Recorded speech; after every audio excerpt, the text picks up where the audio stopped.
my next anime review, I am doing Terminator Zero. Now, before I get into my overall thoughts of the series, let me go ahead and give a quick rundown. The show was written by Mattson Tomlin. It was directed by Mashi Kudo.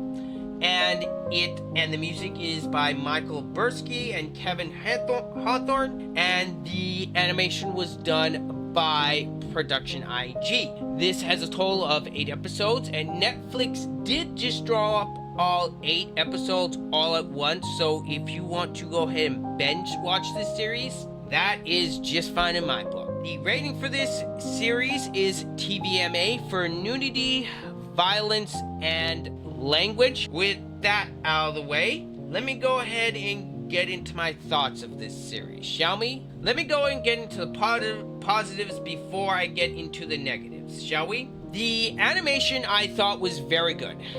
The CG and the 2D, for the most part, they're able to mix the two rather well. It was, and I did like the fact that they were able to sprinkle future war stuff throughout this series, and I did think the music wasn't half bad.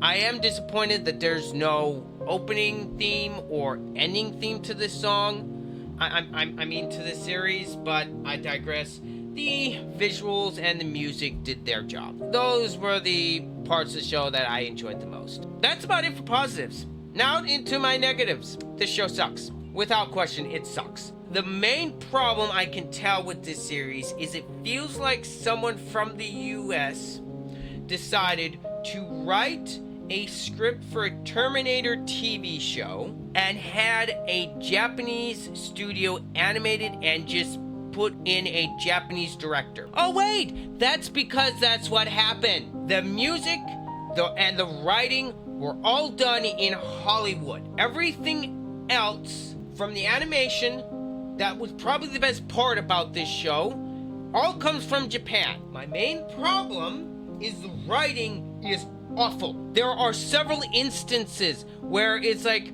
okay, you're taking me out of this show. Why are you doing that? They do try to add some stuff to the Terminator lore, but ultimately they fail because the writing is so piss poor. I did not, and I'm not gonna blame the director on this because I'm sure he tried his best for what was given to him. The movie's not badly directed, it's fairly directed competently. The editing is decent at best. There were some editing problems. The pacing is fine. Unfortunately, I got rather bored for quite a bit of this show, but that's because the writing sucks. Monkey balls! The characters I disliked so much. The main character who comes back from the future, Echo, I could not stand her character. She makes so many stupid decisions in the first half of this series.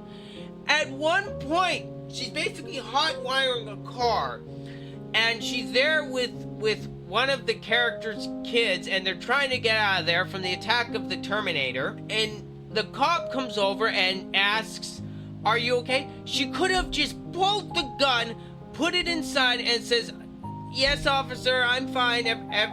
Everything's going well. I'm just looking for something in my car." But no, she stands up, and the cop sees her gun, and then immediately tells her to put her hands up, and then she steals the cop's car, and then a stupid police chase ensues, and all of this happens because of one of the main characters' stupidity. Oh my gosh, there's just several other instances throughout the show that aggravated me to no end, and in my personal opinion, this is not an anime. It does not have the feel. All it has is the look, and that's about it. From the writing to the music style to it not having an opening and an ending theme, everything else other than the animation does not feel Japanese in the slightest. And that is my main problem with this series. I do not recommend this series, and my final score for Terminator Zero is a 4 out of 10. This show sucks. The writing is terrible. There are problems with the pacing. There are problems with the editing. The music is okay, but the writing is what drags this whole show down into the mud. Anyway, let me know what you guys think down in the comments. I will see you next time. This has been Ryder. I'm out.